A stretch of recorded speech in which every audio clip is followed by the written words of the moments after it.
Hey, MAHAL everyone! Welcome back again to another video on the Broadway Saiyan YouTube channel. I'm your host 40 and we're going to be covering some more Dissidia Opera Omnia global version. This time we're going to be talking about the upcoming character event, which is going to be featuring Final Fantasy VI's Sabin. Now for those of you who don't know who Sabin is, he is the twin brother of Edgar from Final Fantasy VI, one of my favorite characters from the Final Fantasy VI universe. I'm super excited that he's finally going to be brought over to Opera Omnia. So just like with every other character event, we get to unlock Sabin after doing the conversation upon completing event stage 1. We are also going to be rewarded with 2 copies of his exclusive 35 CP 5-star Tiger Mask upon completing stages 3 and 5. And the type of character that Sabin is, he is obviously a monk, but this time he has abilities which are either the Holy Element or the Wind Element that deal more damage to ghost type enemies. So he's a Ghostbuster. That's the kind of character that Sabin is. So a little bit more in detail about the kind of character that he is. He is a melee attacker. His crystal affinity is dark. Those are his stats listed right there. The only one for me that I feel like is slightly low is probably his max brave, but it's not too low. Other than that, his stats are actually pretty good. His first ability is Aura Cannon. It's a 2-hit holy elemental magic brave plus HP attack. It's also grants him a medium attack up to himself for 4 turns, and it deals additional damage or more damage to ghosts. His second ability is Aerial Slash. It's a 1-hit wind elemental magic AoE brave attack, which also deals more damage to ghosts. So again, he is a Ghostbuster. That's the way they designed him in this game. So he has some pretty cool abilities right there. Taking a look at his crystal passives, honestly, they're all pretty good. They all complement him very well. If I were to pick which ones I feel like you could probably pass on, definitely Spite. The conditions to meet for Spite are a little too much. The CP cost though is pretty low, so if you have the extra CP to use, you can go ahead and give it to him. But for me, I just feel like the conditions are a little bit too much. The other one that I feel like is situational is Ghostbuster. It's a CP cost of 15, so what it does is it allows Sabin's physical attacks to ignore the ghost resistance to them. Now, the only reason why I feel like this one is situational is because unless you know you're going to be fighting ghosts on the stage, you can definitely unequip it for something else. And also his abilities already deal additional damage to ghosts. So I feel like there's really no reason to give him this unless you're fighting ghosts.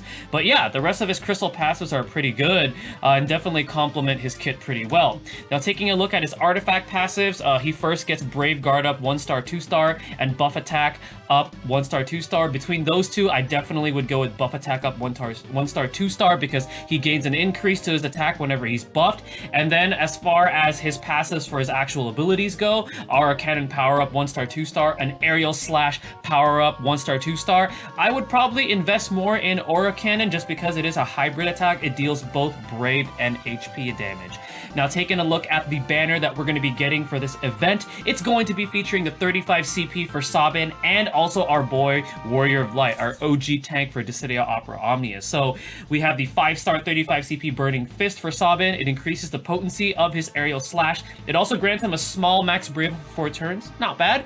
His 5-star 15 CP Kaiser Knuckle increases Aura Cannon's potency and lowers his action delay. So for a 15 CP, that's actually pretty good because it allows Sabin to have a lower action delay on his Aura Cannon, so he has a chance to act first or act again before even the enemy takes their turn. Now for Warrior of Light, he's going to be getting his 35 CP Flame Sword. It increases the potency of Throw Buckler. It also grants him now a small initial brave up and debuff evasion rate for 3 turns. So very, very nice. He has a way now to hopefully avoid those debuffs that are going to be targeting him because he is a tank. He does draw aggro to himself with Throw Buckler. And also in this banner, we're going to have a chance to pull for the 15 CP Enhancer for Warrior of Light, as well as Rem's 15 CP in case you haven't gotten them yet. But those are going to be the weapons that are going to be featured on this upcoming banner.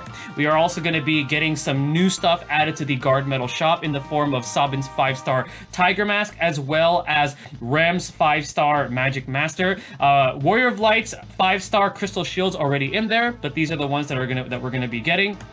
Now we're going to go ahead and talk about the boss of this event. So the boss of this event is called Ghost Brothers, and there's going to be 3 of them.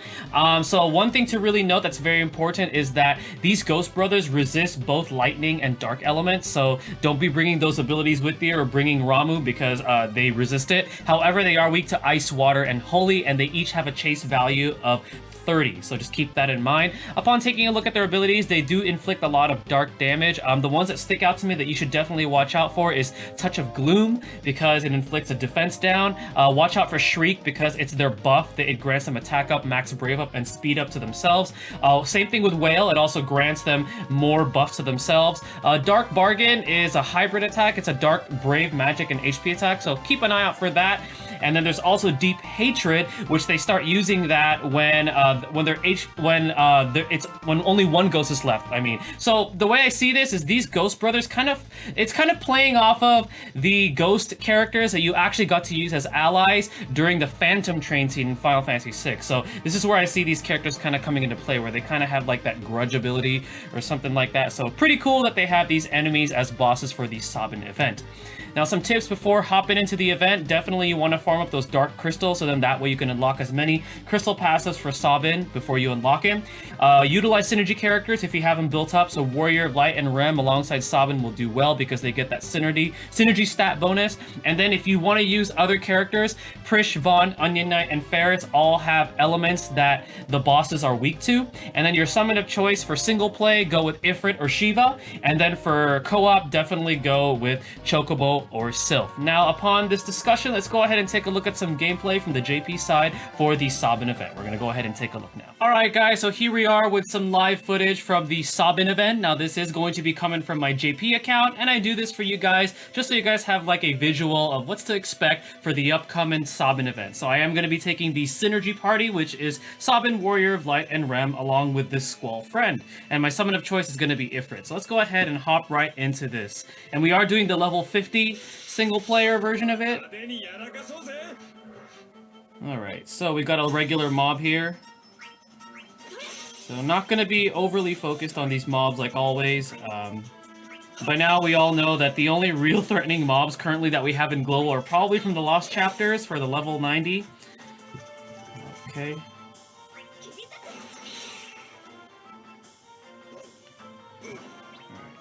When we get to the mini boss fight, I'm gonna show off some of Sabin's abilities, so you guys kind of have a visual for it too. All right, so looks like that skeleton is dark skeleton's charging up.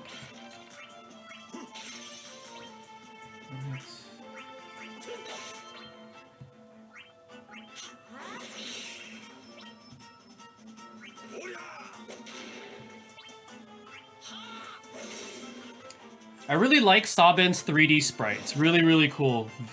Very reminiscent from his Final Fantasy VI sprite for the SNES. Alright, so we got the Red Dragon as our mini-boss here. So let's actually see one of his abilities. We're going to... Let's use his Aura Bolt. Or Aura Cannon, I mean. Ooh, that's cool. You see that? It's like he throws like a Hadouken or a Kamehameha. That's really cool. Alright, so let's go ahead and land a break. Alright, I'm gonna use Aerial Slash next turn, and then afterwards we're gonna save our abilities for the actual boss fight. Actually, I'll save it.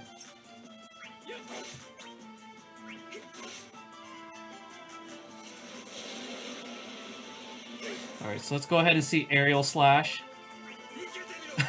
That's so cool that he has to do all those punches in the air before he does that. Kind of gives him a little bit of style. And after all, we know that Sabin is he's a monk and he likes to train a lot. That was like his thing. Very different from his older brother, or his older twin brother, Edgar. I think Edgar was older, or a little bit older.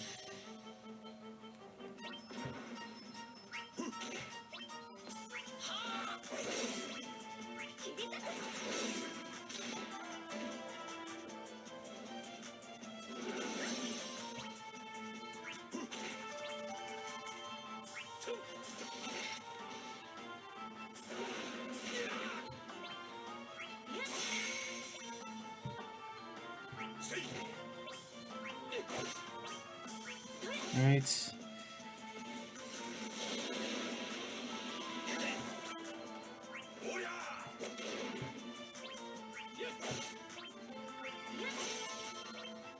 Okay.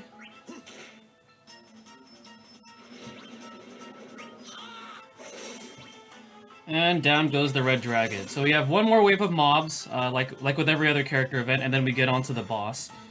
Alright, so looks like we got another dark skeleton. Yeah, let's do this.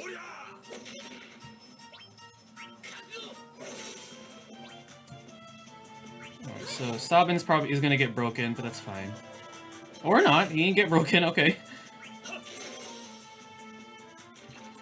Right.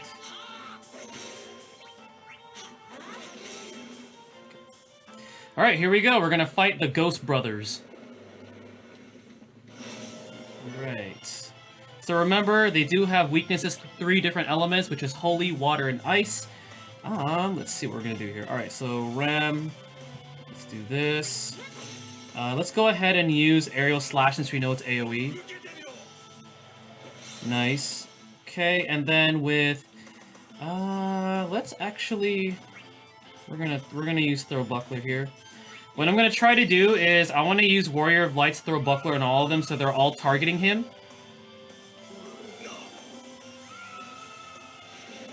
Okay, so now we're gonna go ahead and Throw Buckler A. Actually, let's go ahead and summon. I don't want to prolong this too long. Or too much, I mean. Alright, so let's go ahead and throw an Aura Bolt. So I didn't taunt that one, so let's go ahead and Brave Attack, or Aura. I keep calling it Aura Bolt, and that's because that was a translation that I remembered it back in like the SNES days.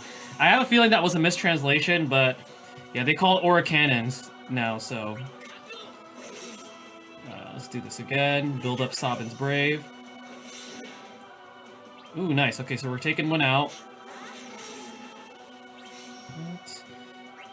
We're gonna Shine Shield ourselves, our Warrior of Light.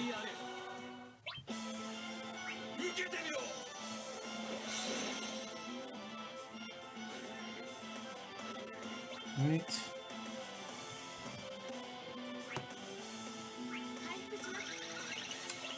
Okay. And let's go ahead and do, oh wait. Got Rem acting. We're gonna go ahead and do Aura Cannon again, or Aura Bolt. If those of you that played Final Fantasy III, aka 6, back in the day, let me know if you remember that. And oh, I forgot to turn off notifications. Sorry about that, guys.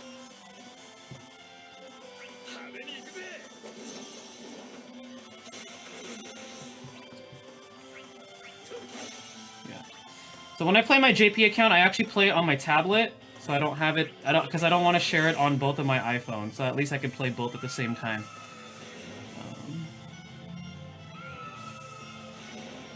Right. We know that A is about to die, so... Yeah, I really enjoy that animation. I can never get enough of that animation.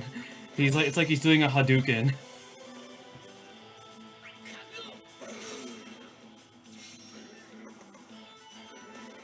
Oh, he broke us. Oh, and we took some damage there. All right.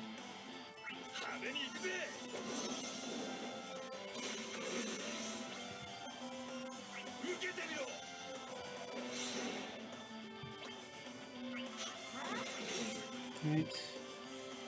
Oh no, we're not gonna do that. We're gonna throw Buckler.